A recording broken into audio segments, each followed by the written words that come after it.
À partir du moment où le parti, qui, c'est vrai, m'a permis d'avoir ce siège, eh bien, ne respecte plus, lui, de son côté, ses engagements éthiques, moraux, et n'est plus dans une forme de respect de ses élus, eh bien, je considère que l'engagement moral est brisé quelque part et qu'il devient caduc. Et donc moi je ne vois plus à ce moment-là d'inconvénient à quitter effectivement le groupe Rassemblement National tout en conservant mon mandat. Je continuerai, comme je l'ai dit, à me battre pour mes idées qui ne changent pas, qui sont tout à fait solides, et ce combat continuera d'une autre manière certes, mais en aucun cas je ne trahis les électeurs qui ont voté pour cette liste puisque je continuerai à défendre les mêmes idées. Quand on veut organiser, diriger et faire vivre un parti politique, il faut le faire avec enthousiasme, avec respect pour chacun, et avec une bonne gestion, une gestion exemplaire. Et c'est vrai qu'on ne retrouvait plus finalement cette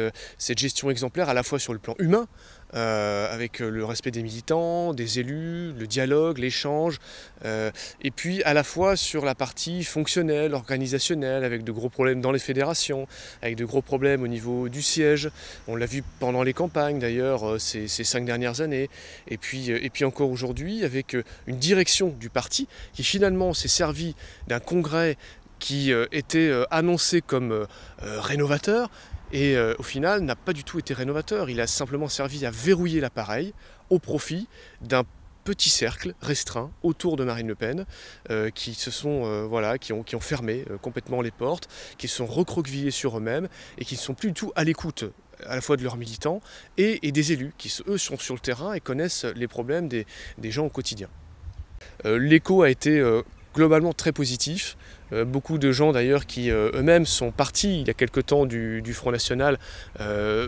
finalement confirment l'analyse que nous faisons aujourd'hui. Et puis du côté des collègues, évidemment, il y a eu aussi des réactions. Moi j'ai eu beaucoup d'échanges, notamment par téléphone, avec de nombreux collègues du groupe. Il y en a qui seront présents ce soir, d'autres qui ne seront pas présents, mais qui nous ont dit clairement qu'ils regardaient tout ce que nous faisons d'un œil tout à fait bienveillant, et ils attendent un peu de voir peut-être ce qui se passera pour pourquoi pas nous rejoindre par la suite.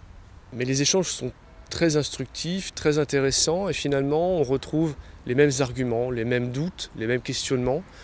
parfois les mêmes envies de faire autre chose, de faire un engagement politique différent. Donc c'est intéressant, ces échanges sont vraiment intéressants.